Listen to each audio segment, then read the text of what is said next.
Sorry, I gotta turn off my Dilla beats. Oh, good, dude. Been on a huge Jay Dilla kick as of late. That's dope. I back it. I feel like people aren't into it lately. All right. My lighting's pretty terrible. Oh, mine's not much better. All right. How's the puppy? Quiet, thankfully. Before this, I took him down to the river and ran him around as much as I possibly could. And I just fed him, and now he's out like a light. So I'm hoping that's why he stays. What kind of puppy is it? He's a mix. I'm honestly not sure. It looks like he's a boxer and something. I don't know, but the dude has got energy for days.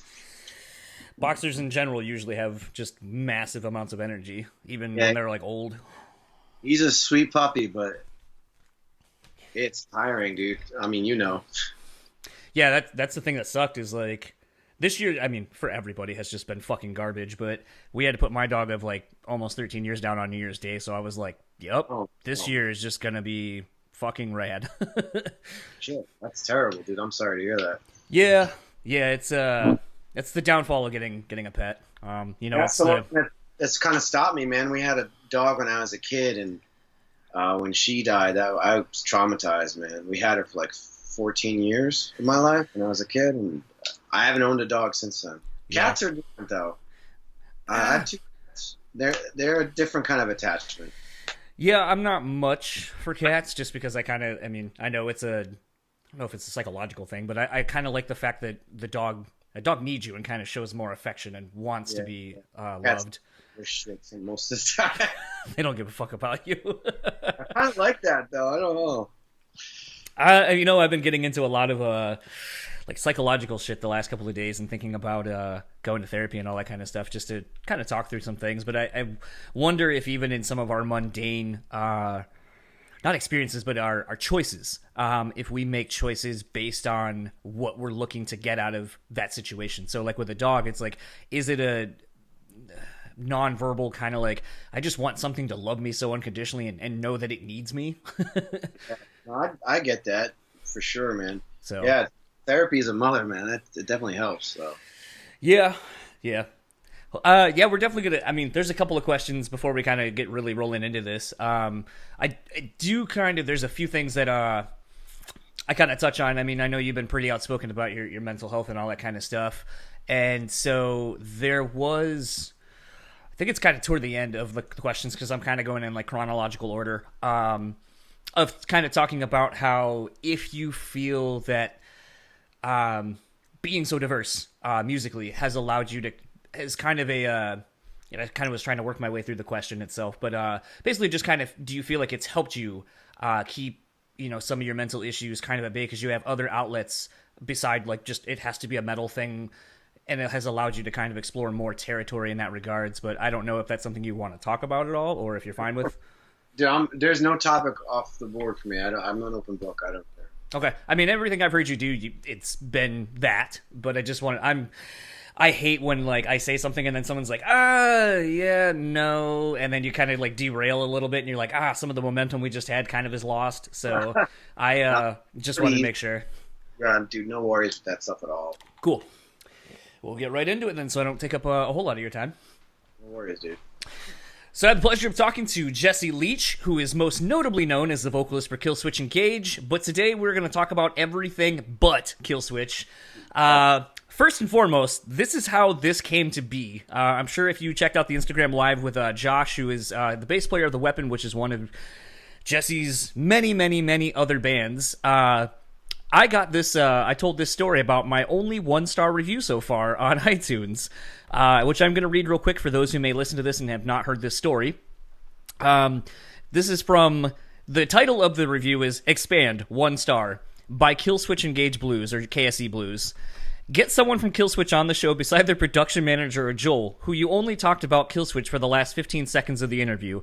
You have people on the show when they're getting ready to drop a new album, but the week KSE does, you have Howard on and don't even mention that he is singing on the new album with Jesse. It's insane you have people from Bullet for My Valentine unearth All That Remains and Atreyu, but not Killswitch Engage. It's pretty clear you don't like Jesse fronted Killswitch. That's obvious. which couldn't be further from the fucking truth. The fact then became, I'm going to get Jesse on at some point, and all I'm going to do is talk about everything other than fucking Killswitch, because that's how big of a fan of yours I am. That's funny, because that totally sold me. I was like, that sounds like fun. Almost everything I do, Killswitch is there. I mean, I get it. It's my career, but it's so nice that when you were like, oh, let's talk about everything but, I'm like, totally, I'm in. Yeah. Well, the interesting thing was, like, I had just talked to Jesse Zaraska from Misery Signals, their original singer, a couple of days ago, and that was like a 3-year process. I had sent him a message on July 28th of 2017, and we just did the interview like 2 or 3 days ago as of when we're talking, and I was so nervous because I was like, fuck, man, like, I've been wanting to talk about a lot of things, basically the same thing. The crux was, let's talk about all the time that you weren't in Misery Signals leading up to now, like, they're getting ready to put out a new record. So I was like, and I guess that'll kind of be the bookend, is like, okay, now you're back in it and you have a new record. Let's kind of talk about that at the very end. But it was really stressful for me because I was like, fuck, am I kind of going about this the wrong way? Will anyone care about the time that this person wasn't in the band that everyone knows them from? And I said that, and then when you agreed, I was like, oh shit, did I bite off more than I can chew? But in going back and listening to your discography, I was instantly reminded of why I wanted to do this and why I put myself through this challenge, because I think anyone who has listened to you, aside from Killswitch, you have such a broad range of styles and influences, and really are one of the few people I can think of, other than maybe like a Mike Patton, who has really put forth the time and effort to showcase all the things that you're into musically, and championing and be a voice for those things as well. So, I mean, I think this is going to be fun. I mean, at least for me, maybe for you, I don't know. Yeah, dude, I honestly get more excited to talk about that stuff because it does get ignored.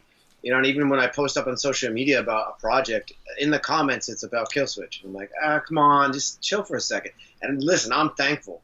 I'm stoked that people care that much about Killswitch, but for me, it's more fun. It's like, that's my one thing that I do all the time. That's my job, and I love it with all my heart. But my passion, like yesterday, for example, I'm working on one of my projects called Dead Trees. It's strictly electronic music, and I'm like in it, just in it. I've been in such a shit mood the past few days, and yesterday I got inspiration, and I started working on it. And within the course of the day I'm working on it, I came out of my little cave here that I call the void that I work in, and I'm just like, yeah, this is totally why I'm alive, to just continue to create and push boundaries. And like, honestly, as much as I love Killswitch, I don't listen to any of that type of stuff. Right. I'm not a modern metal guy for the most part. Like, I'm really old school with my taste when it comes to metal. And if I were to put something aggressive on, I'm more of a hardcore punk guy. I don't really even like that much modern metal. So for me, it's cool, it's fun, it's a great way to express myself, but it's not my true calling, my true passion. Even though it's the one thing that I'm known for and the one thing that pays my bills, I get more excited, so much more excited for other genres of music trip hop, punk, reggae, ska, those are genres that I'm like, I listen to all the time. That's the shit I love. Yeah. Yeah, it's been kind of interesting because, like, a lot of times when I, the shirts you can see me wearing, or if you see stuff I'm posting, typically it's like, like lately my big thing has been like the new Dua Lipa record, I think is phenomenal. And the fact that it's really heavily inspired by 80s, 80s music. Even so much so, I think the second single is the guitar line, the first guitar from NXS's Need You Tonight is like her vocal for the chorus.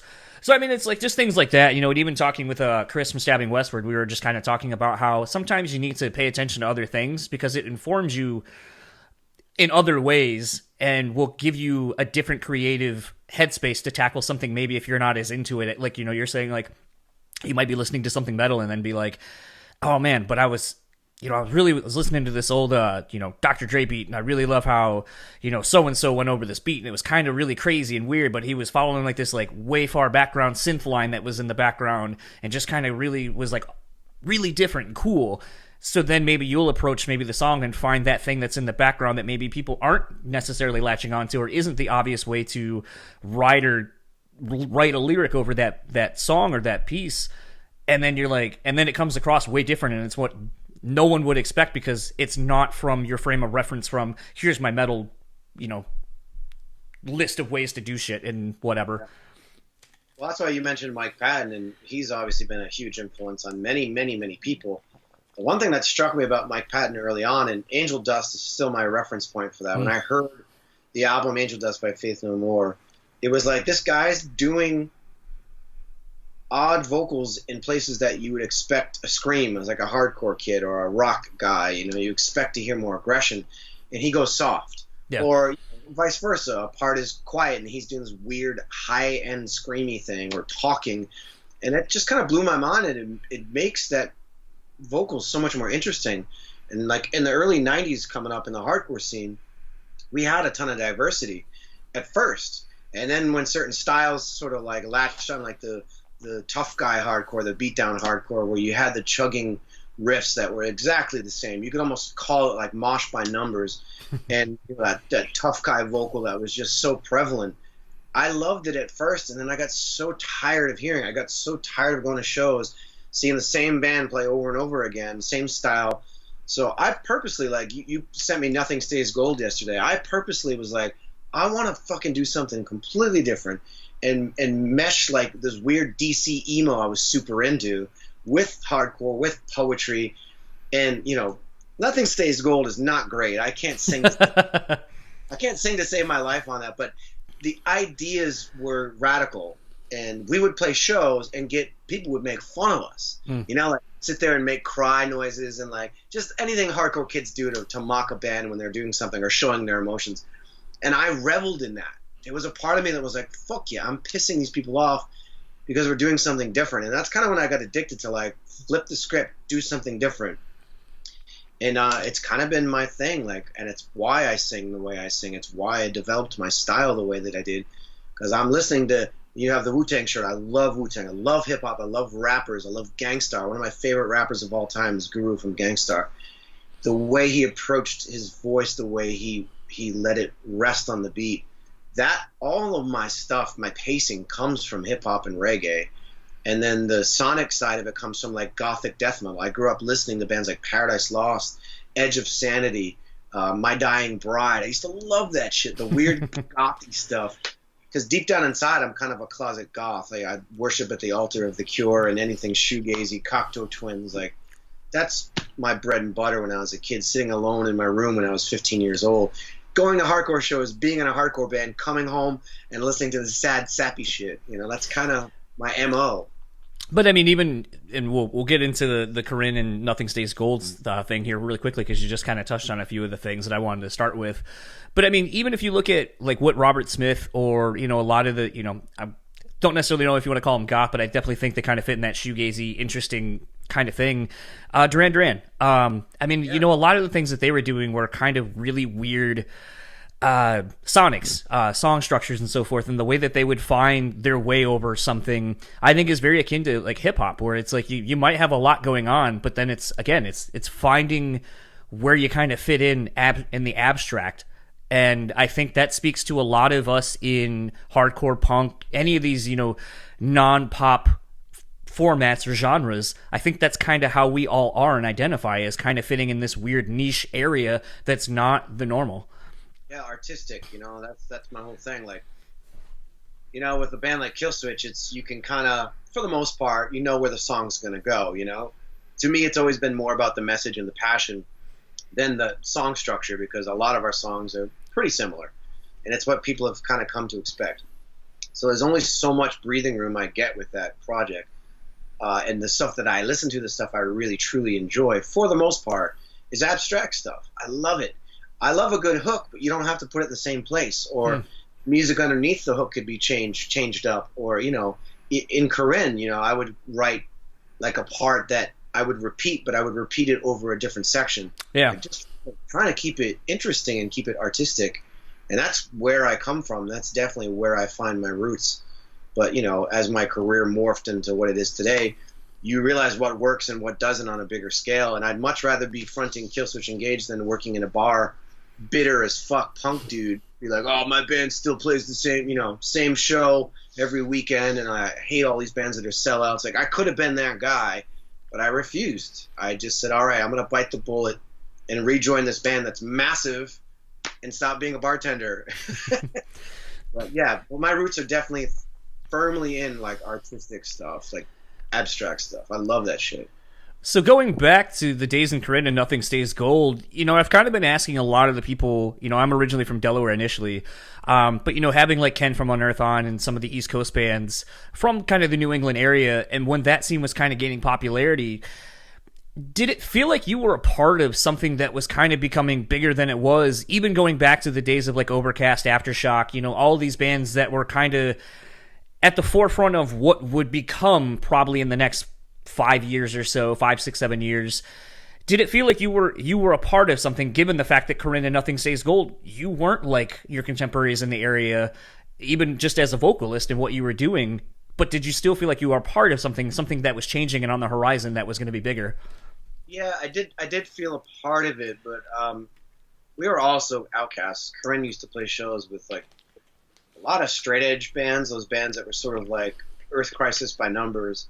And they would call us vampires, we would get made fun of, and people would like didn't get the darkness because we'd some weird shit. I'd like bring a necklace full of bones with knives on stage, light candles, burn incense. We wouldn't wear shoes. I would drool on people. Like, we purposely pushed the dark envelope. We were more on the side of like, we listened to death metal, and the only bands that we kind of were into were bands like Integrity, Dead Guy, Bloodlet. It was darker.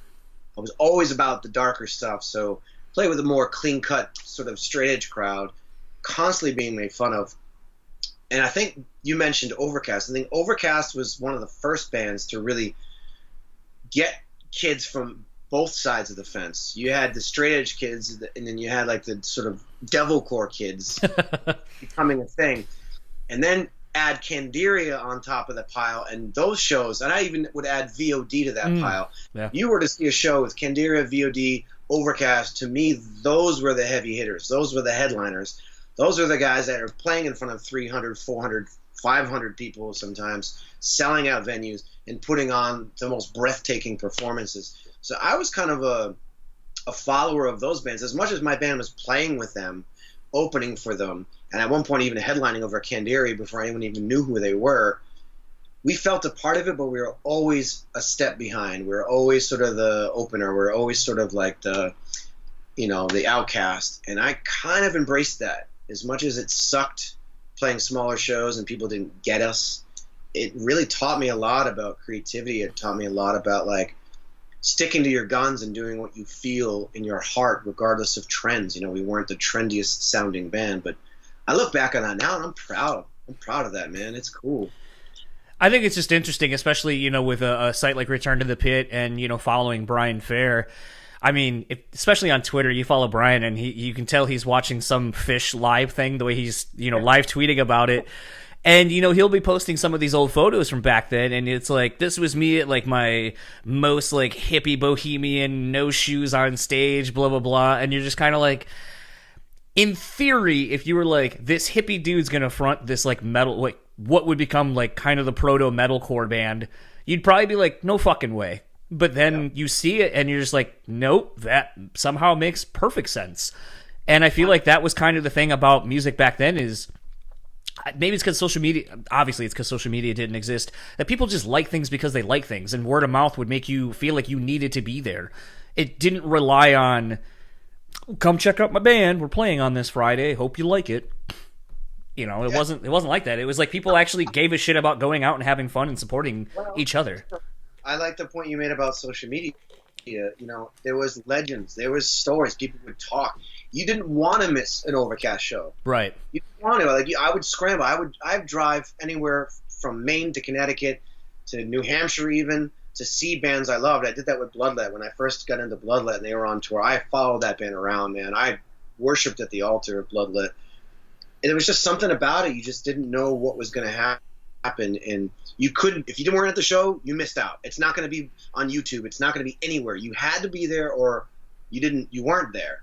And like, I replay a lot of those shows and had these memories where you're having this moment, this connection with the band and the audience, and there was a real special feeling of like, this is ours. Mm-hmm. They're only ours. I even went as far, because I was such a little fucking elitist in high school, where I would wear T-shirts of bands and people would ask me, like, I would never give out mixtapes or information. Be like, this is my music, fuck you, go listen to Pearl Jam. Like, I didn't want to share my hardcore stuff when I was younger because it felt like it was mine. It was so special. You know, and then back then, like, Victory Records swooped in and started signing all these bands. And I remember Victory Records, fuck Victory Records, like, sellout shit. You know, and it kind of like, Victory was one of those labels that really sort of morphed the scene into a much bigger thing, for better or for worse. I don't know what my point was. Oh, so it was really special music, and you can't really replicate that now, because the moment someone pulls out their phone and holds it over their head, it's like, and I get it, but growing up the way that we did, there's a magic to that shit, and that is why I am the way that I am, and I still view those bands with such a precious feeling because of that. And Overcast was my band. I used to follow them around. I would be the guy pointing on top of the crowd. And, you know, when the opportunity came in to jam with Mike D later on in years, the reason I wanted to do it, because I was like, dude, Mike D from Overcast, holy shit.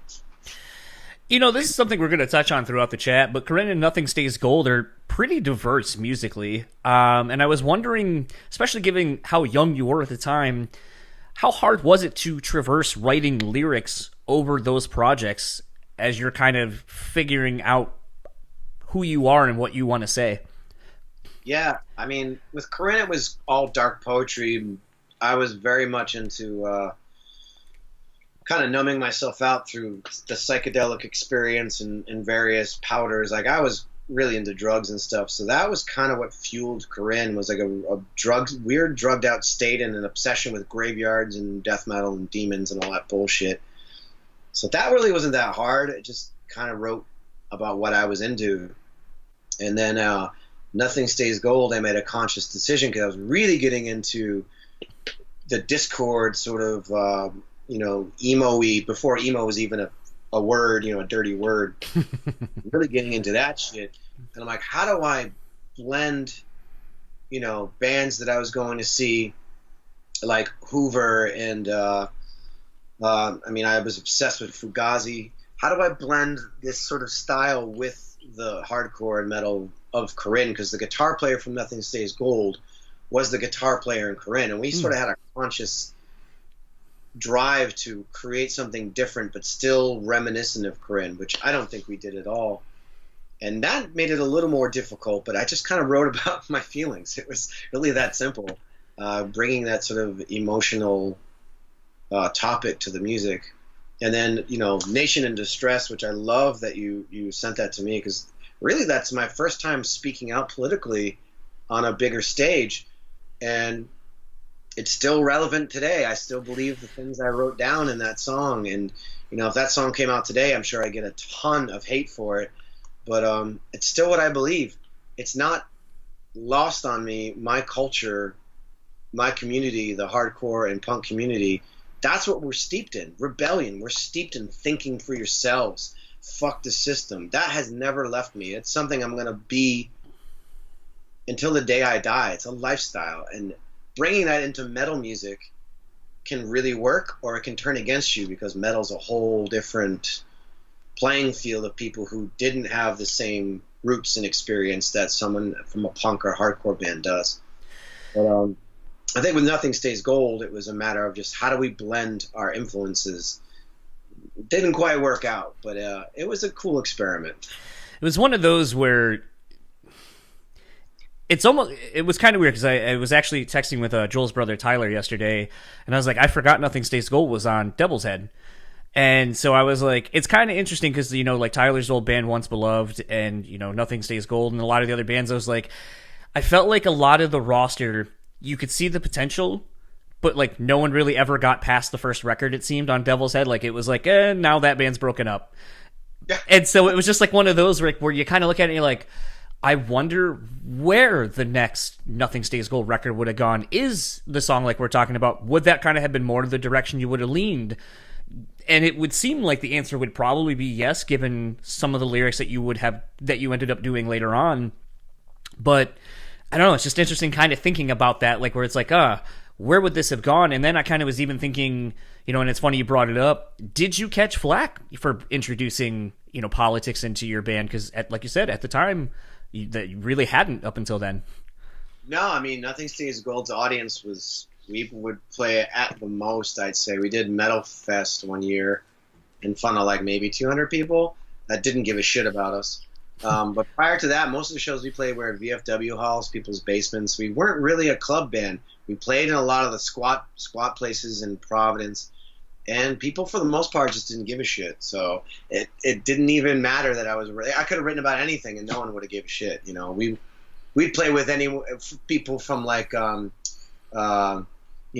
Murder City Devils. We opened for them once, and the crowd could give a fuck about us.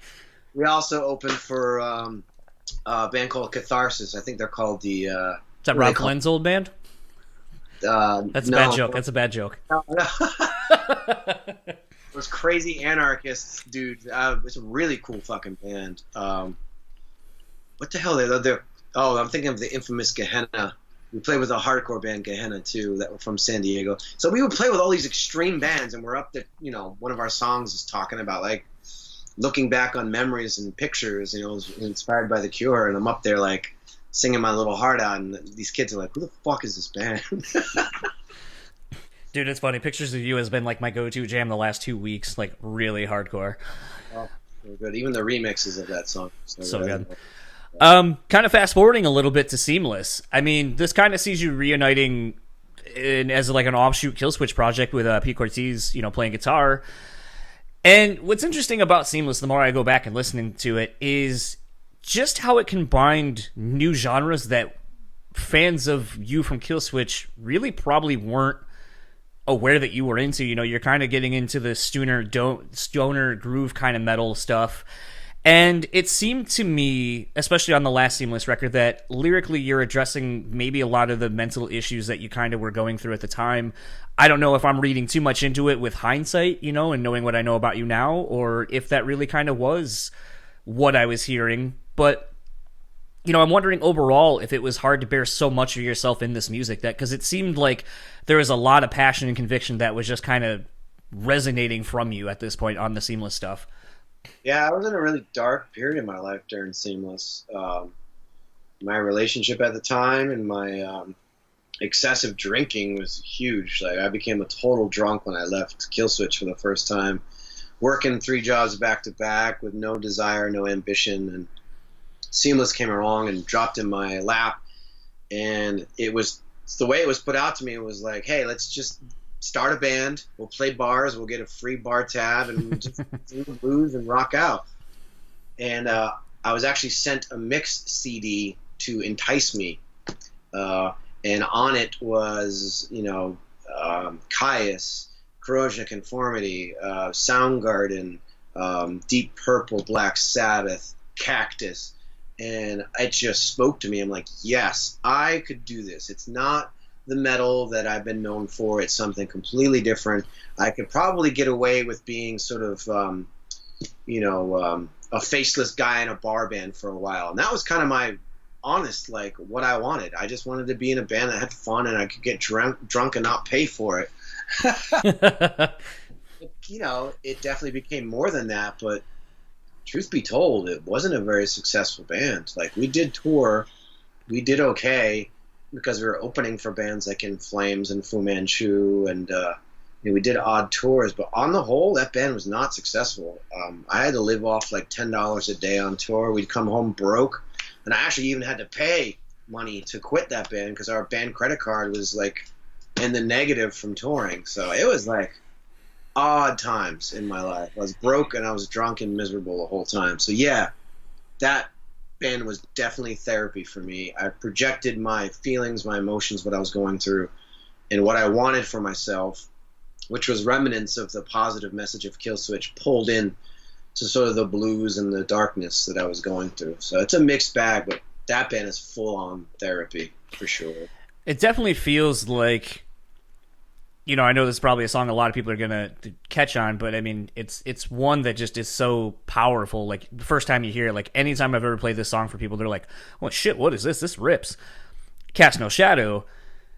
But man, like, some of your screaming on it and so forth, it doesn't feel like, okay, here's where I do my scream. It just feels like, no, like, this has got to come out of me right now. This emotion, this just raw energy, this whatever this is. And listening back to, you know, that last record and listening to the project as a whole, like I said, it just always kind of hits me where I'm like, I don't feel like this comes from a place of like jamming with my buddies.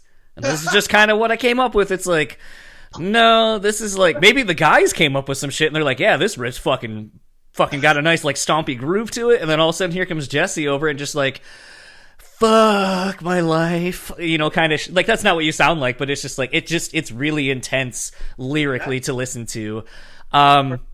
Which as such, this might be what was that? Just jamming with my buddies. I don't know.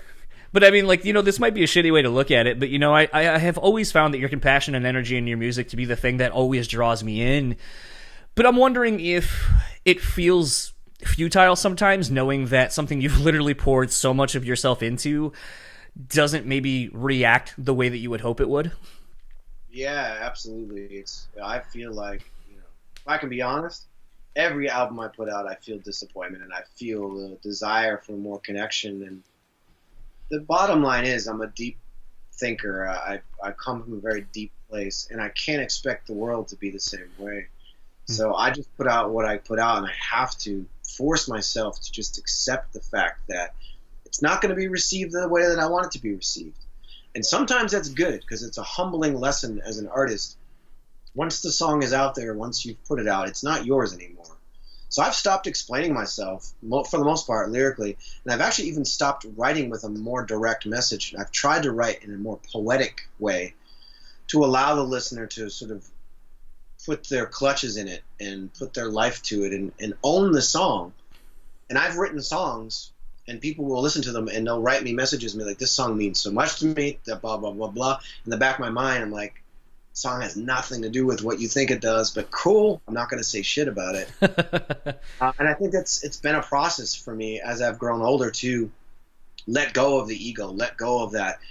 You guys don't understand, because I get that even with my live performance, you know, performing alongside Adam D from, you know, and Killswitch. It's like, you can't take yourself that seriously. You've got to chill the fuck out and allow people to drink beer and be maniacs, and people are there to party and forget their troubles. And I'm up there with the weight of the world on my shoulders, trying to put everything I have into that music. And, you know, in the past, it's been a detriment to my health because I have damaged my voice. I have gone into depressions. I have dealt with so much just putting this crazy anxiety, anger, fear, sadness into my music.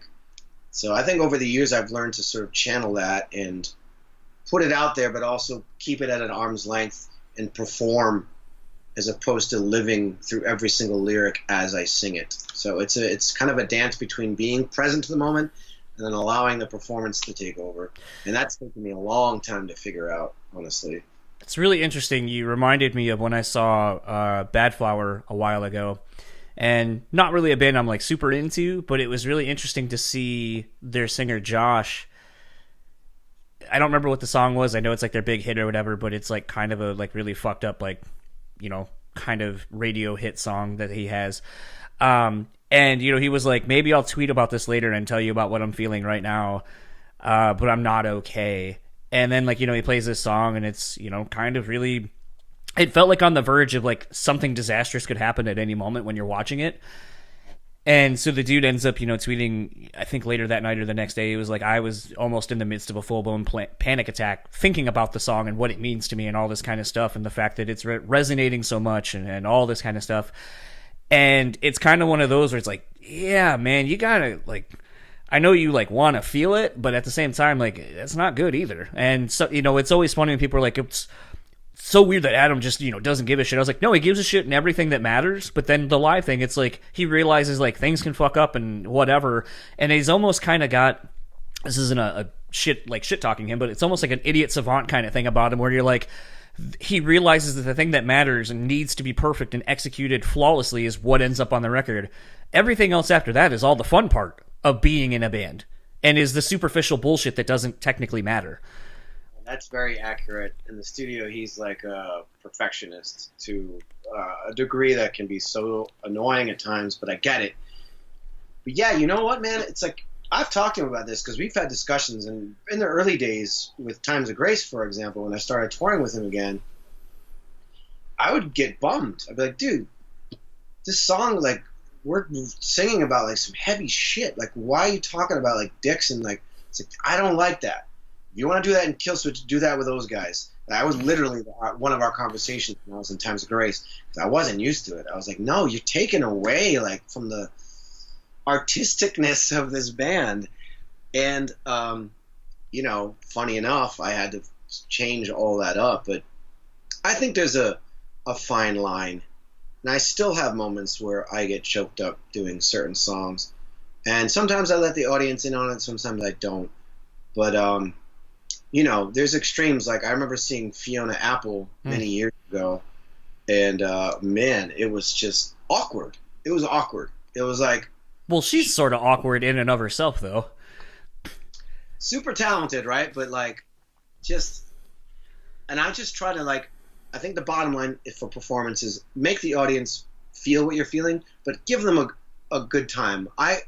It's the difference between being in a small band playing in a small venue with a bunch of like-minded people that are going to really appreciate you preaching and talking about this thing that matters so much to you versus a large room of people who are of mixed origins and frames of mind, and some people are literally just there to party. So you have to know your audience and give them what they want, give them a good time. So Adam's philosophy is make the audience happy, make them laugh, make them have a good time. We want to have them leave with that good feeling, and I totally back that now. Where when I was younger, I was like, no, the message is so important. Like, the music speaks for itself, but everything else around it, I've learned to my desire is I want someone to feel like they're in our living room, they're sitting at a bar with us, making that huge space feel intimate. And how you do that is engaging with the audience in a very friendly manner, tell jokes, just be personable. And like, that's more important than standing there going, this is very important. Majority of the audience is like, just play the fucking song. And you kind of have to know who you're playing to. And I try to strike the balance between moments where I'll literally say, hey, everybody, do you guys mind? I'm just going to get real quick for a second. And I'll keep it brief, and I'll say what I got to say, and then we carry on. Instead of, like, you know, back in the hardcore days, everybody sit down. I need to talk about equality for the next 10 minutes. And I've been to shows like that, and I sat down and I listened, and I'm like, right on. But not everyone's like that. It's funny. The moment I came to that same conclusion that basically Adam has kind of showcased to you and kind of talked to you about is when I was doing a show review at Janet Jackson. And it really bummed me out. You know, they're playing Black Cat, that fucking guitar riff, the band's on fire, but they're pushed back into the shadows of the stage. And I'm just kind of like really bummed that the music that, you know, Terry Lewis and Jimmy Jam created isn't the focal point. And Janet's clearly lip syncing and all this kind of shit. And I'm like kind of like getting bummed out.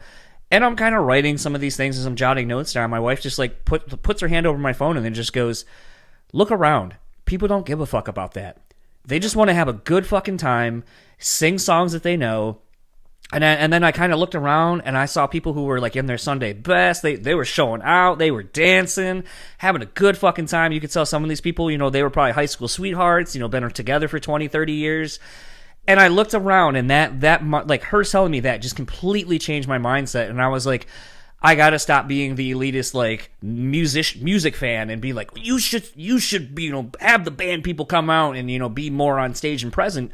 But then I was like, it's not about that, because like that's why they're hired guns probably. But their whole thing is to provide the background literally for Janet to do her thing and put on the show that everyone wants to see from her.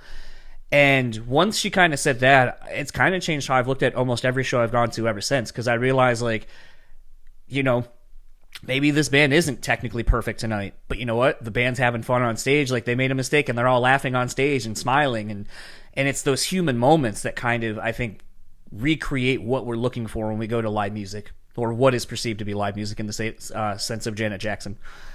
Yeah, I mean, the lip syncing thing has always bummed me out, because I've worked so hard to use my stupid voice, and that happens in metal too. Oh, I know. I've been on tour with bands, and I'm like, oh my god, that guy's on the laptop is working harder than the singer is right now. Holy shit! And it blows my mind, and that's something I'm really proud of with Killswitch. Like, what you see is what you get. Yeah. You know, if you want perfection, listen to the record. Come see us live. You know, one of us might be a little too drunk. One of us might be sick. One of us might not be paying attention and start this wrong song. And instead of making those moments where we kind of look at each other and go, fuck, dude, you just laugh. And that's the beauty of learning to be a good performer versus just being an artist and a writer. You got to separate the two. And you also have to know your audience. You know, you're talking about the Janet Jackson show. Pop music is a completely different world. And, like, you have to go to those shows with that. You take the hardcore punk guy hat off and just go there and just enjoy it. And I've had to do that, too, with some of the bigger shows I've seen. Or going to a festival, playing a festival as a metal band, and the headliner is a pop act. And everyone in the band and crew's like, oh, we're all going to get beers and go check out the live, you know, the headliner. And it's something I might not be a total fan of, but you just put your bullshit aside and you go have fun, you enjoy the experience. And it's, you know, coming from the background that we come from, it's just age. You grow out of that elitism, even though it's still there. And, it still pops up. Yeah, and like my girlfriend, for example, has some completely different style of music she likes to listen to. She's really into like the 90s radio rock stuff. And she'll put on songs and my toes curl up and I'm like, oh, it's so cheesy. The moment I talk shit about it, it bums her out. And she's like, come on, shut up. Like, I just want to hear the song. And I'm like, yeah. And then, believe it or not, there's been some of those songs and bands I've been like, oh, this is pretty good. Yeah. Bands that have been like, fuck that band. And now I'm like, oh, that's pretty creative, actually. Yeah. You know what's been interesting going through, you know, your catalog and your musical past endeavors and realizing how much of your words have rung true still today, as if you had written about them as if they were happening in current times. You know, we already touched on Nation in Distress. And, you know, recently Choir of Angels from The Empire Shall Fall came to mind. And I mean, I know you kind of touched on it a little bit ago, but is it interesting to you to see how even lyrics from a decade or so ago still ring true today? Yeah, it's two parts. I'm proud of it because I did have the foresight and I did have the wherewithal to call those things out. But it's also really sad because I feel like as a human race, we've progressed, but not a lot. You know, off the top of my head, you know, I would like to say that we've progressed in certain areas, but the moment I just said that right now, I realized we really haven't. Like, look where we are now. It's just awful. And I think it's a matter of perception because I think we're just seeing how awful it is because of social media, because everyone's got a camera phone. I think it's always been fucked up. And for me, I've just made it my duty to call it out. As much as people hate to hear the truth, it's got to be spoken. You have to bring these things to light. And a song like Choir of Angels, holy shit, people get mad about that song.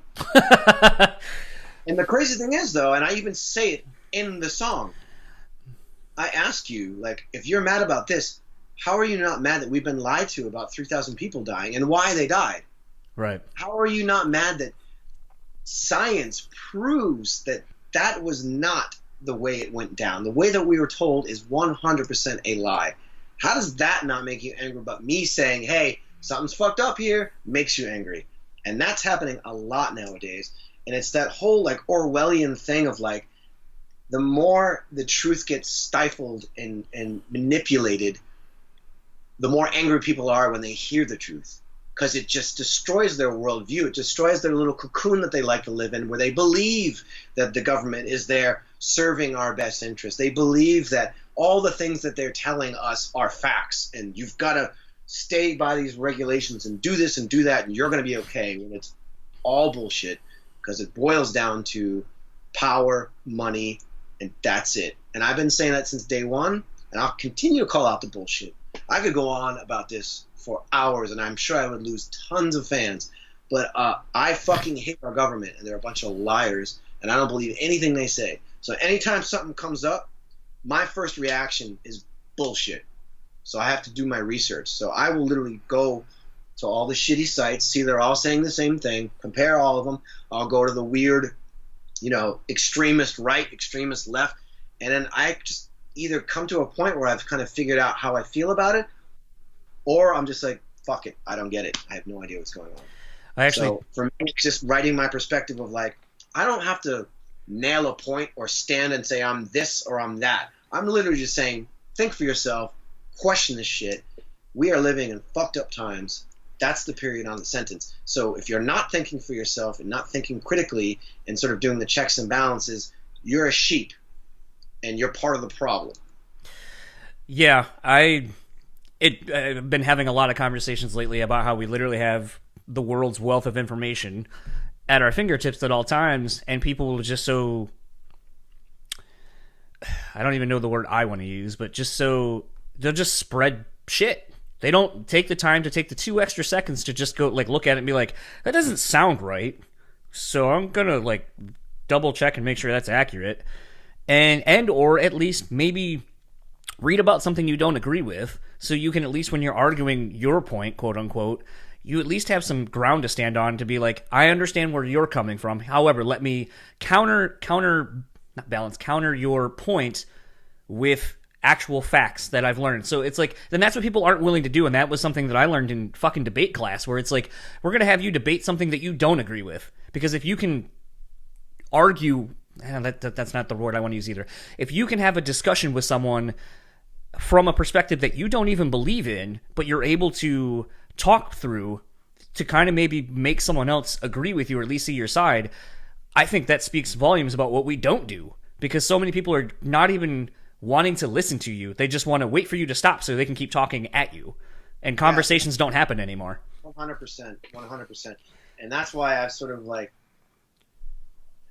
I've let my art speak for itself. You know, the track I did with Rob Flynn, Stop the Bleeding, case in point.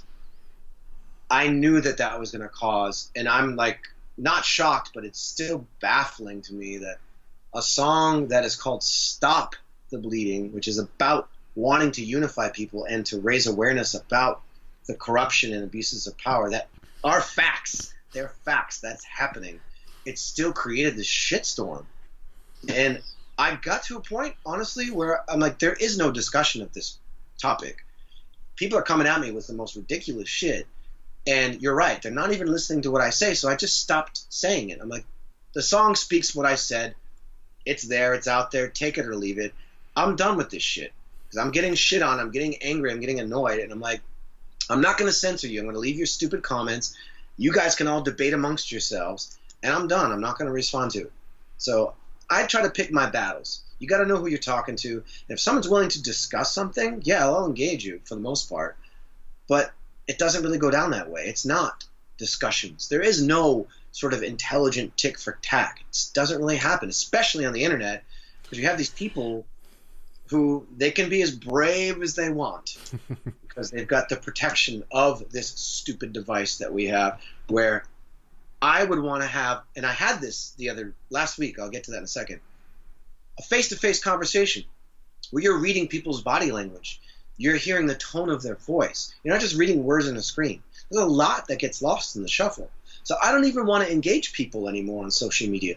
So if I see someone after a show and they approach me and we talk about it, 1,000% respect for that shit. And I try to make myself available for that type of stuff. And it's been great. Like the few times that I've taken the time to do that, I've even gone to bars with people and sat down and had discussions. It's rare, but it happens. I leave feeling like, thank God, like we may leave disagreeing on the topic, but we just had a nice conversation. So last week I was taking my kayak out of the river because I live up in God's country in the Catskills. And it takes me forever to get my kayaks back on the car. And there was this people having a discussion across, doing social distancing, car parked on one side of my car and a woman in a beach chair sitting on the other side of my car. So I'm in the middle of it. I'm packing my car, minding my business, and they're talking about the Black Lives Matter versus All Lives Matter. And like, I couldn't bite my tongue. And I'm like, these two like middle-class white people talking about why we shouldn't be raising the Black Lives Matter thing. And I don't give a shit about the, political organizations. The topic itself about putting black struggle on blast right now, why it's important. So I couldn't help myself. I was like, I interjected, and I did it with respect. And we had 10-minute conversation, and I left there with those two people questioning what they thought. I gave them a respectful, calm idea. I said, think about this. Put yourself in their shoes.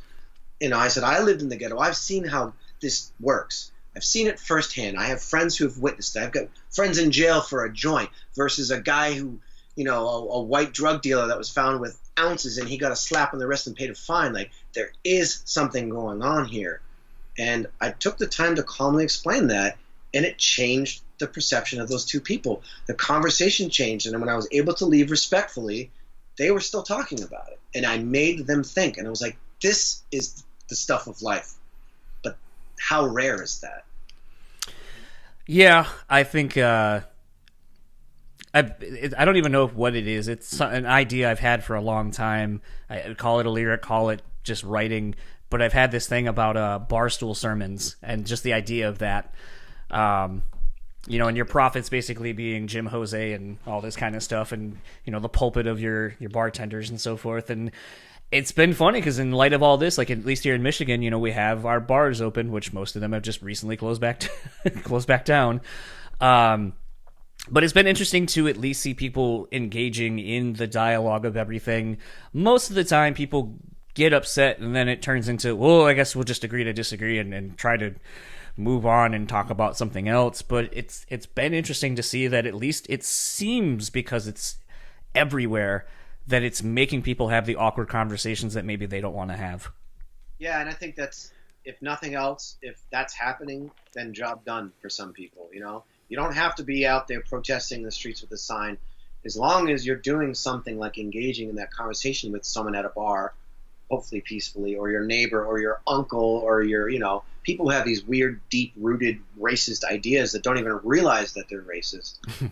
It's worth the conversation. And that's the only way we're going to progress, is through actual conversation. But, yeah, that's tough to come by. So I guess I pick my battles, and I let my music speak for itself. And I'm going to continue to write those kinds of songs because hopefully it is creating some kind of a change somewhere, or influencing somebody who may, I'll pass the torch to, and they go on and have a bigger platform. I mean, that's, if nothing else, that's my biggest wish, is to hopefully influence somebody who does grow up to be a larger-than-life character that can affect change on a much greater level. Kind of as best of a segue as I can think of to get onto this, speaking of using your platform and kind of trying to raise awareness to things, you've been really outspoken in the last few years about your own mental illness and how it affects you day to day, how it's affected, your relationships, however those may be. And, I've kind of wondered if you feel like that's subsequently what's pushed you to be more so creative within so many different genres, is that it's something that you feel allows you to channel certain feelings that maybe aren't the right fit for a quote-unquote metal guy or song or whatever. Yeah, I've tried to really sort of stretch that boundary a little bit, and I have done it with certain Killswitch songs. But unfortunately, those songs stay on record, and we end up never playing them live. Some of my favorite songs I've written for that band, we probably won't ever play live because they are a bit different. They do touch on a more emotional side, and it's a softer side. So yeah, it is nice to have.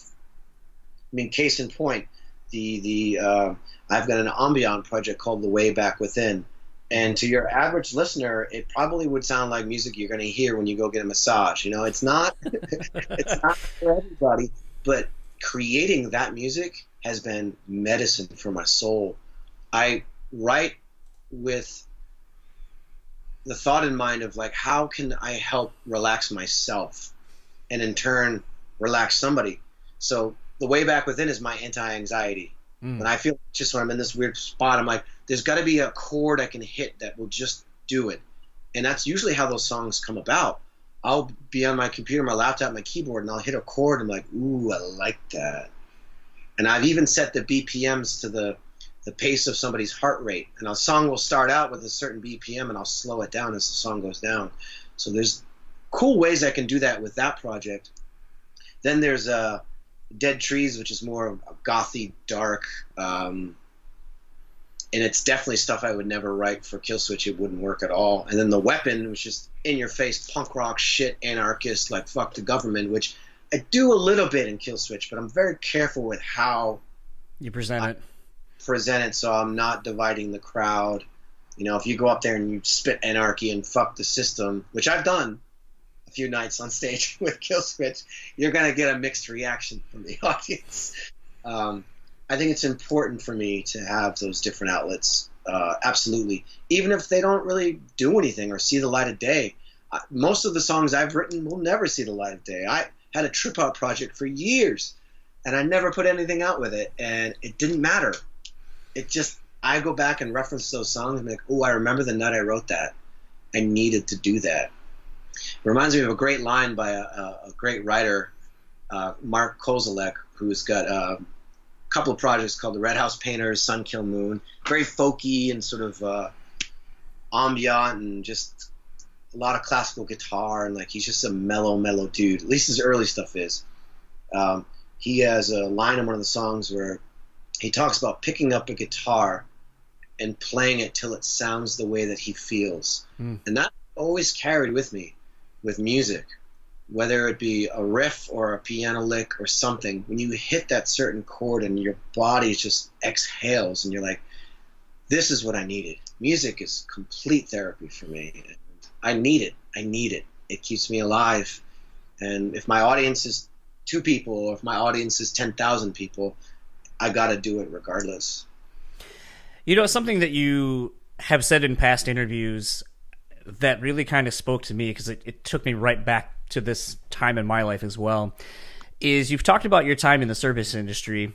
And I know from working in kitchens and so forth that how diverse the cultures and such can be, and really exposing each other to diverse music. I can think of a lot of different bands and styles that I would have to endure and then grew to love. So, you know, because you're bonding over your time in the trenches, basically, and it kind of becomes a soundtrack to your food warfare. Yeah, I have so much love for bartenders, servers, cooks, chefs, even stand-up comedians, musicians, kind of all cut from the same cloth. None of them are sane. None of us are sane. We all have strange idiosyncrasies and habits and addictions, or rituals that we have to do. And I've really grown to love that, the misfits, the outcasts, you know. As far as music goes, I'll do a case in point. Working at a bar, hearing Tom Waits for the first time. And when I first heard it, I was like, what the fuck is this shit? Like, ugh. And now I'm absolutely obsessed with Tom Waits. And it was the right place at the right time. Hearing his music, you know, after hours, we were shutting down the bar, and that same song I heard earlier in the day came on again. And I was having a drink with the fellow staff members, and it was like, oh yeah, totally. I get this now. And it just opened the floodgates, and I became obsessed with Tom Waits. I think that's cool, though, you know, like having to see music from somebody else's perspective. Like I was saying earlier with my girlfriend, some of the music she likes. When I was younger, I was like, fuck that shit. This is cheesy music. No way. And now I even get emotional listening to some of the songs that she's shown me because context and perspective have changed. Yeah. I'm always open to that. I love that. And yeah, in kitchens, you know, you'd be up in the bar, you know, because I used to be behind the bar, and you have the atmosphere for the people who are your patrons, your customers, and then making the trip downstairs to get more mint or some lemons or limes, and you see the kitchen, and they've got Alice in Chains on, and they're like in the shit going crazy, yelling at each other. I used to love the contrast. Like, you never know what you're going to see when you go down to the kitchen and the shit that they're into, you know, and I loved that. Coming up and the music's chill, mellow, candles are lit, people are enjoying their cocktail and it's nice, and down in the kitchen people are fucking going nuts, yelling at each other. That dichotomy is such a what's the word I'm looking for, like a metaphor to life, and it's something I really fell in love with, in part from working it, and also in part from being a huge Anthony Bourdain fan and reading his book Kitchen Confidential, which really sort of solidified my love for kitchen staff and, you know, people who work in bars and restaurants. I just think, I used to work at an authentic Mexican restaurant where I was like the only person who spoke English, so I kind of had to learn what words meant and how to communicate as best I could. And even having to listen to traditional, everything from like Texicano to like just everything. And it's like I couldn't understand any of the words. So I had to find something in the music that I was like, oh, this like kind of flamenco-y kind of playing style, like that's kind of cool. Or maybe you notice like, oh, the accordion is kind of the lead instrument in this style of music. Like you just start kind of finding your way through it through the language of music. And that's kind of where culturally everything kind of starts breaking down, and you kind of realize that there's a lot more similarities than you find. But I was kind of wondering, has you kind of just did with the Tom Waits story, being exposed to some of these environments, is there anything that you can kind of recount where it's kind of shaped maybe you as a lyricist or as a musician? I think, you mentioned Mexican music, and what I love about a lot of that music is it's sad bastard music. It's drinking. Yeah. A lot of stuff is blues. It's blues done in a different way, and a lot of it's lamenting on lost love or being cheated on or whatever, and it's kind of like a soap opera, the whole a lot of music from Mexico and from Latin cultures in general. I was married to a Dominican woman for 18 years, so I was exposed to a lot of Dominican and Puerto Rican and that type of music as well, which is just so filled with passion and heartbreak. And I love that stuff for sure. But I'm not sure that it really influenced me as a writer, except for the fact of respecting the honesty of some of these singers who are on stage bearing their soul. And you come to find out, that that's from a true story. It's not just a song someone wrote and gave to the performer. It's a song about this guy who was actually going through this fucked up divorce at that moment right now when he wrote that song. And I think what solidified it for me was being around, like you said, kitchen staff or fans of that music who are diehard about it, and they school your ass on it. You might be like, oh, this song's kind of dumb sounding. Like, no, you don't understand. This is what it's about, and this is what's going on. And you're like, wow, that's incredible. They're literally documenting their personal life and putting it on stage for all to see in its gory detail. And a lot of the music from the Latino and Hispanic cultures is that way. It's intense. Yeah. I think if nothing else, I've just found a whole other respect for it from being around it. I think it encourages me to be more honest, but I still have kind of found my style and my niche, and I'm not sure how comfortable I'd be being that detailed about my personal life in a song. And some of those songs are fucking detailed. Kind of speaking to some of the diverse range of what you've tapped into, and you kind of touched on some of it a little bit ago. Your one of you, I'll call them sessions because they that's what it felt like when you would post them on MySpace. Came and went. Yeah. Crazy. But it was kind of interesting because it's like, and I think I remember from the MySpace things you would post about them, because you would kind of post like a sort of like a detailed description of like, this is a one track everything. I only took a one take on it. So what you're hearing, super raw, super lo-fi, doing most of the instrumentation, whether it's shitty or not, but it's more about just creating something in the moment. And, I think I remember you saying that, your inspirations for it were kind of like Massive Attack and Portishead and some of the other like trip hop stuff. But how did you find that project or outlet to be, given the fact that it's not really like anything you had done at the time? Did you find some issues trying to, when you would put vocals over it, trying to find where a melody would go or trying to build something to be a melody? Like, did you find that to be a really interesting exercise in songwriting for you? It was really spontaneous and actual one takes, so I didn't even have time to think about it. Me and my partner in that project, Nick Solocito, who actually plays bass for the Deer Hunter now, we would just get stoned and he would turn on his Rhodes keyboard and drum machine, and we'd have everything live and go, and like I would just write. And I think the only song we re-recorded was one that I had sort of a rappy part in it, and the hook, I came up with the hook on the spot. And then we recorded it, and we decided that we would fix that one up. But every other song literally was us pressing record and just sitting in a room together and going. And There was no time to think. I just came up with it on the spot. And I love that. I would love to revisit that style of writing. And there was a small little teeny project in between that band and Killswitch, which was called the Archaea Bloom. Very, very rare to find that one. It was a 2-song EP. I might still have it somewhere. And that blended, those songs were written in that same exact style. Those guys would write. I would smoke a joint, because back then I used to smoke a ton of weed, and just freestyle.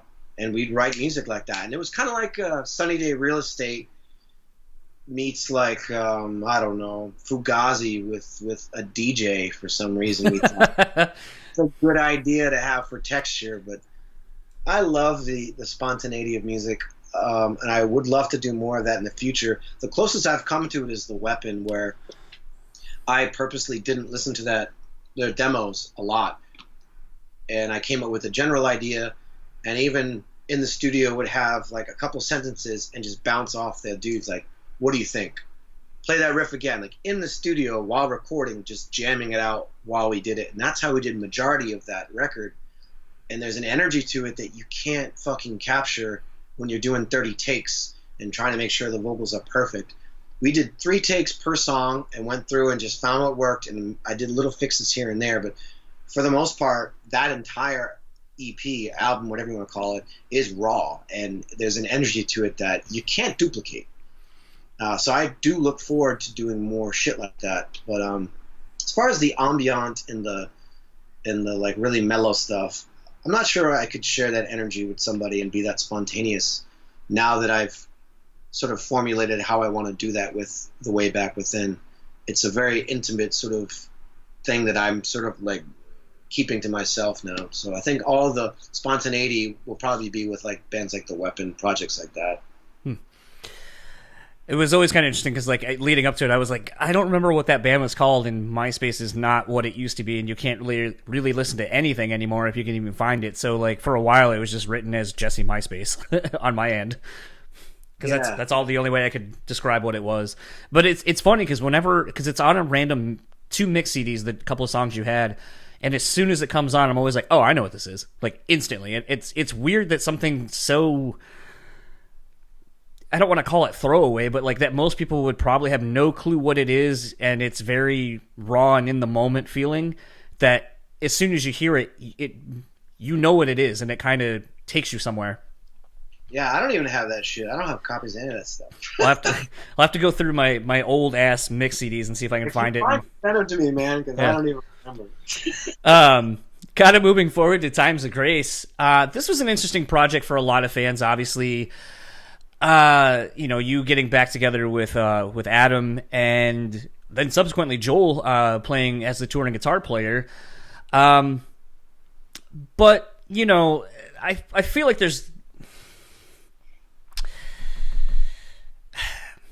this was kind of an interesting period for me because The Empire Shall Fall had started coming out at this time, around the time of Times of Grace starting to be a thing.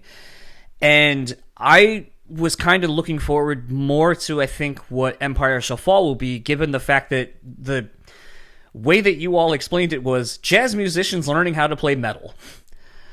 And it was not like anything that we were hearing, because that kind of genre blending wasn't happening quite the way it has now, where you're seeing all these virtuosos coming out of the woodwork and playing and blending all these things as The Empire Shall Fall kind of was, where it's like, I'm looking at We the People. I mean, you got that like really nice jazzy like bridge section kind of, and then it's just like, oh, I wouldn't have expected this in my metal or whatever. And I really loved that project, but I feel like it also never got a fair shake, because then Times of Grace came and overshadowed it pretty quickly. Yeah, you're right. And shortly after that, joining Killswitch too, which definitely put the nail in that coffin, unfortunately. And those guys, they all have kids now, so it's a totally different thing. But I'll at least ask this, will you ever release the stuff that was supposed to be the final record? It's hard to say, man. That stuff got really difficult to write to. You're talking about musicians who were, like, in my opinion, over my head with their talent. Hmm. And I remember listening to the demos over and over again for the next two EPs that were supposed to happen and just being baffled and like trying to find the one, trying to find like the downbeat and being like, I don't know what to do with this. And being inundated with writing for other projects, touring again, I just didn't have the energy or the wherewithal to even do it. Those guys are absolutely brilliant musicians.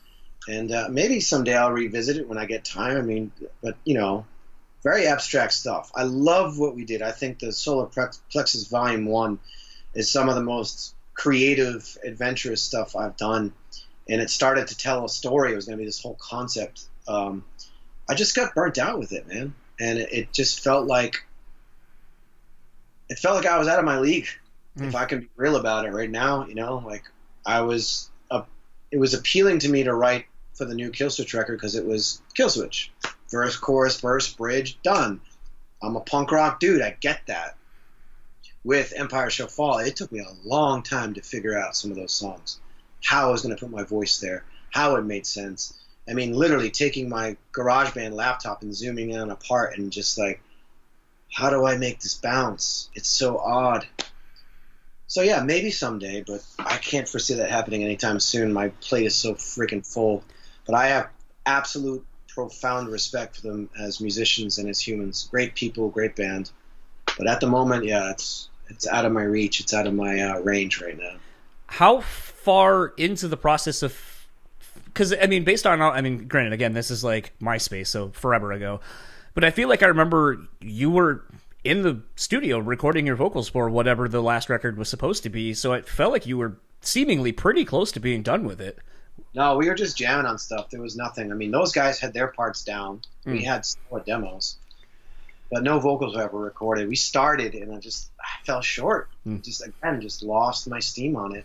And timing is everything, and it just came and went. And then I got swooped away into the touring world, and nothing was the same after that. Fair enough. That answers one of the long-time questions I've had about how far you were into the process of, you know, the next record. Because, like I said, there were two EPs pretty much mapped out. I want to say 4 or 5 songs on each one. Those guys had pretty much demoed and had ready to go. And I just never sang over them. Yeah. Kind of shifting back to Times of Grace, the thing that kind of ended up changing a lot of things for you. You know, the vulnerability of that record, of the Hymn of a Broken Man, it was, once again, really shocking to see another side of you vocally. And I know a lot of it stemmed from Adam's back surgery and, you know, him coming up with a lot of it while recovering. But I wonder, you know, you said that, you know, at the time you were working in bars, you know, you kind of had, you know, other bands that just kind of never really took off. Did you feel a sense of greater pressure with this project, given the fact that more eyes and ears were going to be on it since it was going to be put out on a label? I did essentially in the beginning, but that project spanned a greater part of a year and a half to even make the record. Between Adam's touring schedule and when I could actually get vacation time or time off to go to Massachusetts to record that, and we finished the record and it just sat on a shelf for years. So yeah, at first I was like, wow, I have this new platform. I have all this like stuff to say. And I felt the pressure, but then as time went on, the pressure got less and we just got more invested in creating a great record with no intention, mind you, of playing it out live. When that project started, it was like, let's just put out an album. Adam had these songs he didn't want to give to Killswitch. He wanted it to be more intimate, different. So when we started that thing, there was zero intention of playing that stuff live. So we created a record that was actually quite difficult for me to reproduce live because I had never really jammed on it. So when we did go to tour it, I fell short vocally. I was having a rough time with it. But I'm super proud of that record, but now I listen back to it, especially in light of the new album, which is done, and I've listened to the new album on my own. It's just leaps and bounds better. It's more creative. It's more genuine, I feel. I feel like there was definitely a bleed-in of Killswitch influence on that first record, and how could it not be? with me and Adam working together. And I feel like this new record sort of pulls away from that and really sort of defines us and our sound as Times of Grace. Where I listen back to, like Live and Love and certain songs, I was like, you can just hear the Killswitch influence. And that's cool, but it's also, and fans I'm sure appreciated that, but I'm very happy to pull away from that and do something different for this new record.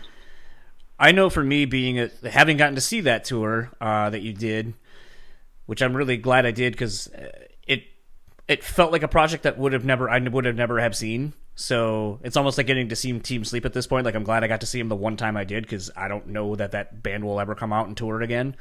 Yeah. But songs like the acoustic version of Willing and the Forgotten one showcased a side of you, and I think also Adam as well, if I'm being honest, that I don't know that a lot of people knew you two had in you, because they're kind of more of that bluesy kind of soulful singing that I don't really know that anyone knew that you two could produce so well together.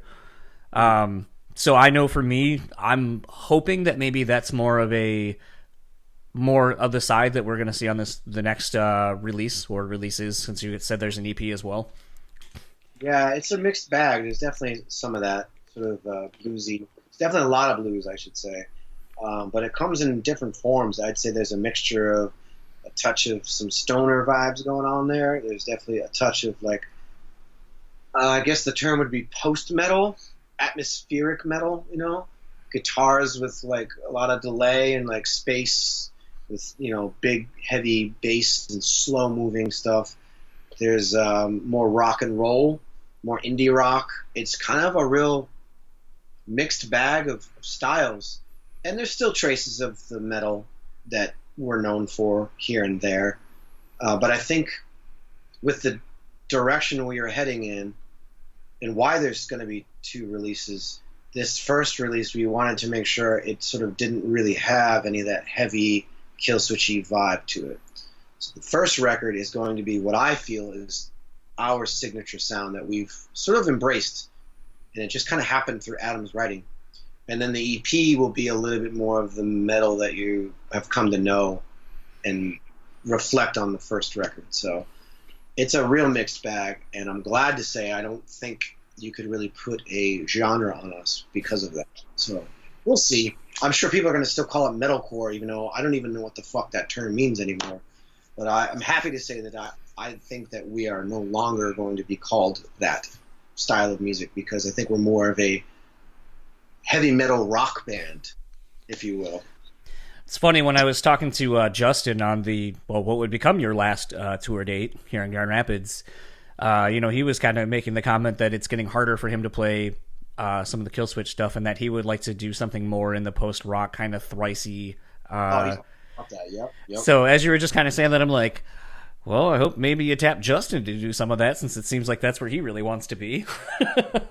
We've got our drummer, actually, Dan, who played drums who was a touring drummer, recorded drums on this record. So it's not Adam on drums, it's a guy named Dan, who's an incredible drummer with a really cool feel. He comes from more of a R&B indie rock vibe. So he's got this swagger, this a feel to it. That just brings a whole other sound to what we're doing. So I think that it's the right fit, because again, it pushes further out of the Killswitch world and allows us to sort of be Times of Grace without the Killswitch ties. Which we're both, all 3 of us, I'd say both me and Adam, but also Dan is very into the idea of pushing. Although Dan was kind of bummed we did the separate EP with the heavier stuff. He wanted the heavier stuff on the first release, because we are talking about playing shows. So he was like, I'm stoked to play these heavy songs, but probably not going to be happening. If I should say when, because Adam seems very adamant to tour on this, at least a US and a European UK tour. But we'll see, man. I feel like Killswitch hasn't even had the opportunity to roll out our record, so I don't know what the hell's going to happen with all that. Over the last few years, and you were kind of talking about playing around on your laptop with different stuff, you've experimented with scoring videos that you've taken and kind of putting your own music to them and so forth. What is that process of learning another musical medium taught and or brought out in you? I think music is very visual, and I think that's sort of solidified my thought of when I write lyrics or when I hear a riff for a demo, I get images in my mind. And for me to be able to write music to the image, seeing the image first, I really enjoy it. I think it really drives the music. And it's something I'd love to do a lot more of, but I'm in no way, shape, or form a professional when it comes to instrumentation. I consider myself a better programmer than I do an actual performer of the instruments. You know, with guitar, bass, drums, and keyboard, I'm definitely more comfortable in the electronic world than I am sitting behind a kit and trying to hammer out a beat, which I'm decent at that stuff. But I have much more of a range and much more experience with electronic music. So I'd like to do more of that, but it would definitely have to be in the realm of electronic music. So I'll definitely be doing more on my own because I love taking cool video. If all goes well, I'm doing a road trip soon to a bunch of national parks, and I plan on doing audio visuals for that, which will probably fall under the category of my ambient project, The Way Back Within. But I also may be gathering images and footage for Times of Grace as well, because Times of Grace was a visual project when we first came out with it. Right. Yeah. I was going to say, like, and I guess maybe I chose the wrong project to attach to this, but I still think it applies. But do you feel that this endeavor is kind of what has prepared you for the rollout of, you know, I put Dead Trees because a lot of the stuff you've been doing is visual and audio, so an audio-visual representation of those things. But do you think that's kind of where that project was kind of born out of? Yeah, I would say that because, honestly, my girlfriend, her profession for 10 solid years was an aerial performer, a pole dancer, an acrobat. She does silks and liras. She's worked at metal bars. She's worked at music festivals. She is a crazy athlete, and when you watch her do what she does, it's badass. She like does shit. I remember first seeing her perform, and she does this death drop where she lets go of the pole and catches it before her head hits, and she headbangs on the downbeat of a song, and will get up and like she's just on it. She's this warrior type person with her performance. That's totally where Dead Trees came from. I'm like, I want to write the music that you're gonna do this stuff to, because she's doing it in a metal bar to, like, you know, Corrosion Conformity, Down, like, you know, Soundgarden, Faith No More, all these different bands, and she's learning these songs and these routines, and she's destroying it. And I was like, yo, I want to write the music for you to do this to. So initially, Dead Trees was gonna be just me DJing sort of dubsteppy metal-sounding stuff that she likes, and then a light bulb went off because she's got a really cool, smoky, bluesy voice. And I was like, why don't we just do like a duet thing? And during certain parts of the song, we don't have to have vocals, or I can do vocals, so that gives you a chance to like perform. So the big picture was to create these crazy visuals with her doing what she does and me creating the soundtrack for it.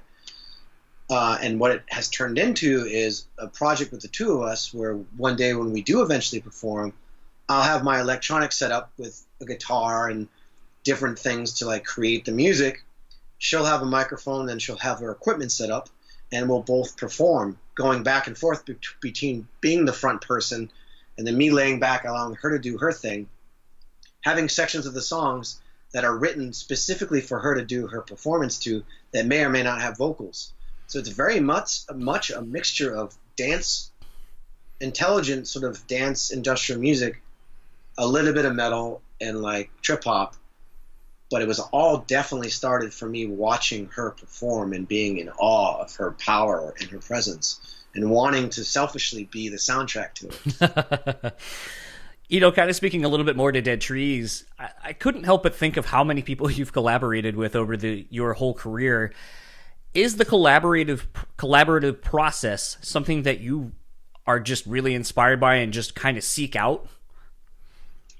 It's kind of something I just fall into because people are always asking me to do stuff, and I 9 times out of 10 turn them down. If I could tell you the amount of collaborations I've had to turn down, whether it's, you know, just because I'm too busy or in some cases just completely disinterested, it just happens.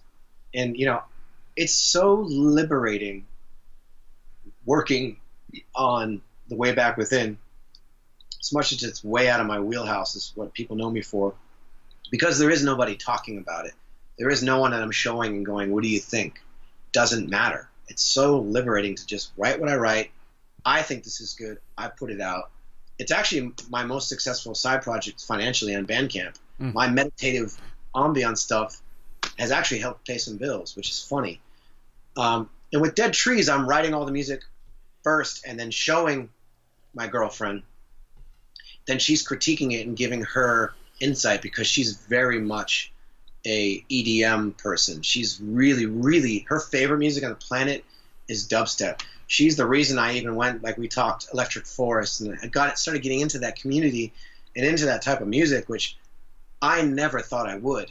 And now, having gone to certain shows and gone to Electric Forest and seeing how that community works and operates and hearing some of that music and being blown away about the heaviness and the aggressiveness of some of that music with the bass and the beats, she's inspired a lot, and she's helped me so much with that project that the collaboration became like, I'm not annoyed when she says something. I'm like, oh, interesting. It's so interesting because I never thought of it that way. Or she'll show me a song by someone she likes and go, check that out. Tell me that's not as heavy as a Hatebreed breakdown. And I'm like, fuck, that is heavy as fuck. Funny story too, at Electric Forest, I'm watching performances and I'm actually fucking doing what I would do in a pit, and it works for this shit. And it was just, the light bulb just went on. I'm like, I need to write this kind of music and make it even heavier. So that's kind of what I'm trying to do. Yeah, the only few instances I have of going to shows like that, I saw Bass Nectar a long time ago, and in the middle of the set, he cranks out My Own Summer by Deftones, and I was like, fuck yeah. But like hearing it through that sound system, you're just like, this is the heaviest thing I've ever heard in my entire life. So cool, right? Yeah, the bass tones alone are what got me, because I'm a big reggae head. I love dub and old school reggae. I love, love, love the sound of that bass when a good dub, like reggae, old school dub song hits. I love that shit. And hearing, because dubstep was born out of dub. It just morphed into this other thing that it is now. But some of the artists you mentioned, Bass Nectar, he does this. Space Jesus, Liquid Stranger, they're guys who are doing the modern dubstep thing, but they still point back to dub and play the reggae rhythms, and that's the shit that gets me. When I hear a heavy, heavy reggae bass line with all those blips and bleeps and womps and shit they put all over it, the base of it is that reggae, like that wubby, like fucking heavy thing that just hits you right in the chest. And when you put that with a good beat, you know, especially dubstep beats, it's heavy as fuck, man. You can legitimately do what you would do in a pit at a hardcore show. It's the same BPMs, the same feeling, the same breakdown in dubstep. And that's kind of what made me fall in love with it. Yeah, it is kind of interesting when you start finding other parallels to the music you like, or, you know, it is like another show we went to, and I thought it was kind of weird. Like my wife and I randomly, since we live so close to the intersection here in Grand Rapids, you know, sometimes we'll just be like, fuck, you want to go to this show? Like we got nothing else going on tonight. So like that's how we ended up at a Waka Flocka show. And I think the dude's fun as shit when you go see him live. Don't listen to him outside of it. But I remember at one point he's like, all right, let's start a mosh pit. Like he comes into the crowd, and then like you got all these like literally kids, as I'm in my mid-30s, but they're like, don't touch me. And you're like, dude, it's a fucking mosh pit. Everyone's pushing. Like I can't control where I go when the crowd sways to the right or left. Like it just happens. And it was like one of those where I was like, this kind of sucks though, because like I was kind of really getting into it and vibing out with this part. And Waka pointed to, especially at me and my wife, but like more so me, is like, yeah, I know this tattoo kid over here is gonna like start a mosh pit. Let's go. And like we were having fun, but it kind of got ruined because like you had like the like teenage couples who were holding on to each other and stuff like that, and like, don't touch me. And I'm like, a show is on the floor at a show is not where, if you don't want to be touched, don't be like near the barricade. Like, I don't know, it was weird. Like I enjoyed it, but then I also kind of hated it because I'm like, I feel like this is what shows are becoming now, where it's like everyone has to have their for social distancing, their 10-foot space, and God forbid you ever get in front of it. Yeah, dude, it's funny. As I've gotten older and with some of the privilege that I have being in Killswitch, I prefer going in VIP and having a seat, man. No, same. I mean, Doing media stuff, I get that now. Unless it's like going to see Agnostic Front or something like that. Like, I'm in the pit. I'm fucking shit up for the most part. I have to gauge, find the biggest skinhead and see what he's doing before I decide to commit to a pit. But when I go to shows, for the most part, man, especially after touring and I'm only off for 2 weeks and I'm going to a show, my ass is up in VIP with a drink in my hand and I'm chilling the fuck out. Yeah, I feel you. Like, that's kind of where I am with a lot of stuff now. Like, I would rather see and hear. But like there was a funny time. We went to go see Acacia Strain, and I was like basically in between the barricade and the stage, and they started with "Whoa, Shut It Down," like old school Acacia Strain. I was like, oh fuck, I'm going in the pit for this. Gave my wife my glasses, my beer, my wallet, like everything. Love it. I got to where I thought I would be at a good spot to have someone pick me up to crowd surf me and all that shit. And then I look up and I realize I'm one person in front of the barricade. And I was like, dude, that's stupid. I'm not doing that. And then I just hung out there the rest of the time, had fun. But I was just like, I was all hyped to like go have the show experience of a hardcore show. And then I was like, oh, fuck, I'm at the barricade. Yeah, see, I love going to shows without barricades. That's why I mentioned Agnostic Front. Anytime like that band comes around, I'm so fucking there. Like, I still absolutely love to go to hardcore shows and punk shows and dance my ass off. Granted, after about 2 minutes, I've got cold lungs and I'm going to puke, but I'll still get in there and do it. And yeah. I'll take a break, come out, wring my shirt out, go back in for a second time.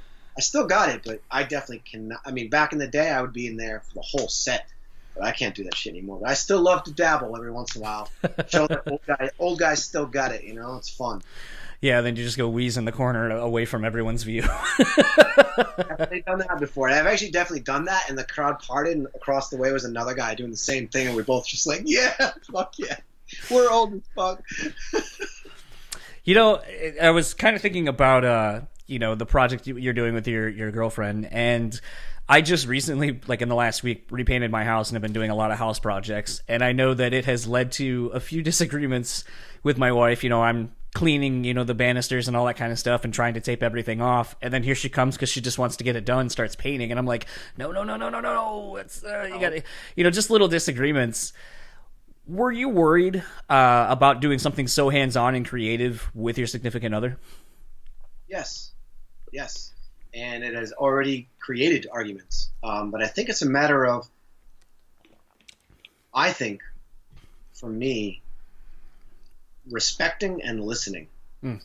Being the person that I am, and this is my job, this is what I do, I came into this project initially being like, I got this. Just do what I tell you, and we're going to make good songs. And she was like, no, I fucking love this music. You wanted me to be a part of this. I want to have my say. And we definitely did this at first, and then it was like, oh, fuck me. Of course. This is a collaboration. Calm the fuck down. And the shit she suggests make the songs. Now that I've calmed myself down, realized that there is real value in listening, which is a huge thing for any relationship, allowing that person to speak and actually listening, I think it's benefited everything. And I look forward to seeing what she comes up with. It's just being respectful and calm. Like, I'm the kind of person that when I know I can get something done, I'm at it. I go. Let's get it done. Let's go. And she is not that way at all. She'll take a smoke. She'll smoke a joint. She'll think about it. She'll ponder it. She'll rewrite stuff. And I'm like at the keyboard like, but I've learned to like, all right, it's smoke break time. She does that. I'll go breathe somewhere, relax, go outside for a minute. We reconvene and like it flows. So I think it's a matter of like figuring out how to make that work. As with a relationship, it's the same fucking thing. How does it work? Learning how to do the tick for tack thing and respecting each other and how the process works. So it's been very humbling, to say the least, and I'm sure it will continue to be so. But she's got great vision. She's got great ideas, and I respect her. So I think it will be okay. Not to say that we won't argue again. I'm sure we will. Did you, given the fact that this is your job, it is your profession that you have been a part of for so long, did you give her any advice preemptively before putting out the music, knowing that the internet is what it is and people are going to be shitty just to be shitty, and how to maybe best be prepared for that? Yeah, I mean, being a pole dancer and a performer in aerial arts and being very hot, and back in her day, she used to wear very skimpy clothes. She's very aware of the shit of the internet. So she's pretty prepared. She's got really thick skin, even though she's sensitive as well. So I didn't really have to prepare too much. She's seen a lot through me too, you know, like when I post up stuff and people's reactions, she's been privy to that. Just by looking over my shoulder. I'll show her things, you know. But she's pretty experienced with bullshit on the internet with her profession. But the one thing I have really done to help her, and which has been helpful for me too as well, is teaching her how to warm up her voice properly, how to recognize when you're sharp or you're flat, and teaching her how to sing better has actually helped me. As I'm teaching it, I'm learning more. So that's been a really interesting experience. And it's really rewarding too when she nails a take and I'm like, that sounded great. You know, like it's been cool. I look forward to that as well because, you know, I'm open to continue to learn, period, especially about the voice. I don't think I'll ever stop learning about the voice. It's such an abstract, difficult instrument to maneuver and navigate around. And I feel like I've only just hit my stride in the past few years with it. So I feel comfortable in my own skin finally after years of abuse and a vocal surgery too, which was a huge wake-up call. So it's a constant learning process. Kind of as we're winding down now, The Weapon, you guys finally fucking released this EP. Because I know, talking with Josh, like, when we did our chat for the podcast right before the Killthrax 2 tour, he was talking about that. So, I mean, that kind of tells you how long ago it's been in the works of being a thing. How did you kind of find it to tap into a genre you hadn't really gone full bore into? Easy. I grew up punk. Punk was my first love.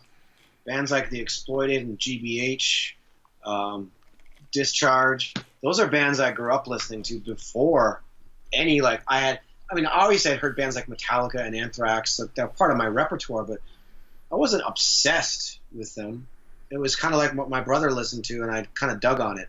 Anthrax would later become a band I fucking absolutely loved when I was younger, but my first real love was Minor Threat. To this day, still my favorite band. You put that shit on, I know every single word, and I want to punch the fucking walls. Like, I love that band. But punk and hardcore is in my blood. It's in my DNA. It's my first love. So it was easy, if I could be honest. It's easy for me, and I fucking love it. I have so much fun doing it.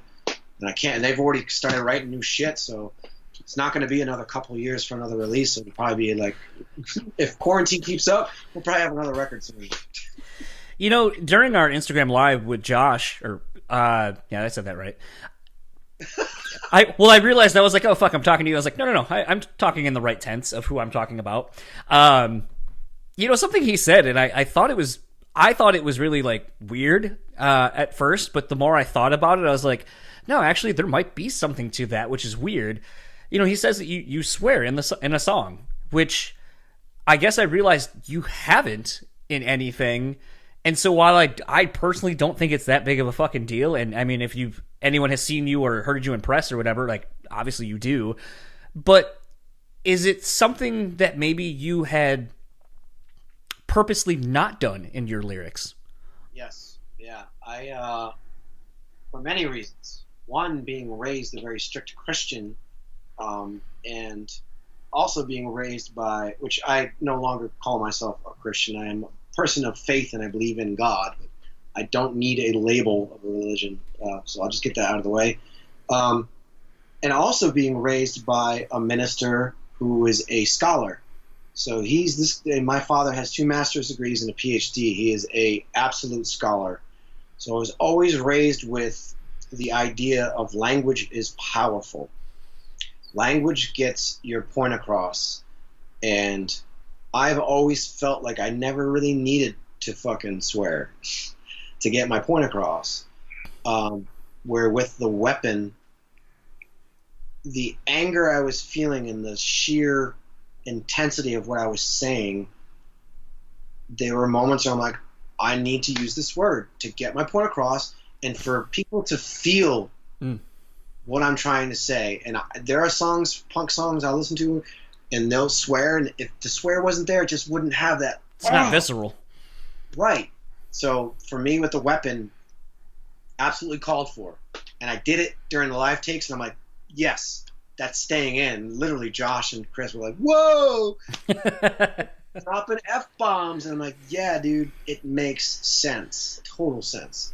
I think the first one I did it was in, what's the name of that song? Is it Knuckle Up? Yeah, Knuckle Up.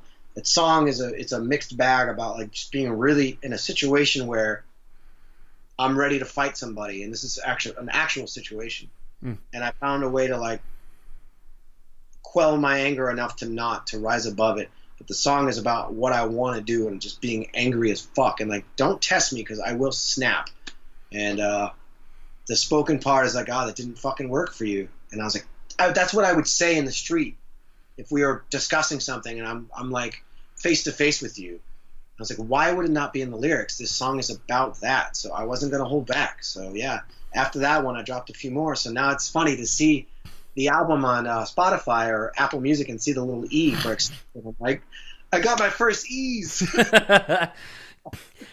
Yeah, I put them on the podcast even if I know that we don't. Like, there will be episodes that don't have any, and I'm like, I don't care. But it is funny to see how, potentially from a marketing standpoint and all that kind of stuff, just the weirdness of it. Like, going back to Deftones, I know Chino changed some of the lyrics on White Pony, so technically it didn't have the parental advisory sticker on it, so they could technically get it into Walmart and sell it and so forth. So there's a little bit of a marketing aspect to some of these things that I don't think people are aware of as to why it matters maybe not to swear or to change some lyrics around. But it also made me wonder, with this, maybe this project, it fits a lot more to do something like that, but has it maybe made you reconsider opening up whatever words you want to use to convey the message that you feel? Like, I'm not saying you're going to just come out with a holy shit, fuck song on Killswitch, but it's like, I feel like if you were to do something in that regard, or even Times of Grace or whatever, I feel like given some of the messages you put in, especially at times kind of this feeling of hopelessness that turns into hope, that there would be spots for that, where it's just this raw, visceral reaction and feeling, because that's what we would go through. Yeah, I never say never, but I don't foresee that happening. But if I get the notion, absolutely. I have no qualms or no problem doing that. But so far, I just never really felt like it fit. The Weapon's the first one, so we'll see. Words are your weapons. Yeah, brother. Absolutely. That's where the name of the band comes from. Kind of a last question for you. With you covering so many genres and styles that we've talked about, what is something that you haven't done that you would like to dip your toes into? Like, can you drop a hot 16? Are you like just this closet like dope rapper that we just don't know about? Yes, I can absolutely freestyle and rap, 100%. I've been doing it for a long, long time behind closed doors with fellow MCs at parties. I can rap, absolutely. But will I ever do it? Probably not. I think if I do dip my toes into something that's way out of my wheelhouse, it'd be an old school reggae dub project. Probably not with vocals, maybe, but reggae music. That's definitely on my, maybe even ska, reggae ska. That's definitely on my radar and like something I'd like to aim at. But it would be different. I'm not going to be inciting Rastafarian lyrics or anything like that whatsoever. But like dub, I love dub music. Like King Tubby's like one of my all-time favorites. I listen to him constantly. Instrumental dub is probably what I would go for. I love hip-hop. It's huge to me. But I just don't foresee me taking that plunge. I'm not sure who even wants to hear that. Might be surprised. Yeah, who knows? I mean, at one point, no one thought Post Malone was going to be a thing, and the metal community basically shunned him and got rid of him, and now look at him. Yeah, exactly. I don't know. I never say never, but I don't know. If I ever did do some sort of a hip-hop thing, it would be abstract. It wouldn't be straight up boom bap old school. It would definitely be, in some ways, abstract and odd. But We'll see. I don't know, man. I know I could kill it, though. I know I could kill it. Well, this is the part where have you plug the socials and whatever band you want to plug socials for or whatever, but where can people find you online? Yeah, just only place I am is Instagram. Jesse_D_Leach, Leach. That's the only place you'll find me. And I always talk about my projects on there. You can find links to stuff. I'm pretty active on it. I don't respond a ton, but I'm post a bunch. Yeah, obviously Killswitch Engage, Times of Grace, The Weapon, Dead Trees, The Way Back Within, and more to come. I was to say, did The Way Back Within turn into a project page, or because I know that's not necessarily how it started? My personal page. I do post that music on there, but that's also just for my everyday stuff as well. Poetry, photography, nature worship, that kind of stuff. Fair enough. Well, thank you so much for taking the time. This was a lot of fun, I think. Thanks, dude. I enjoyed it as well, for sure. Cool.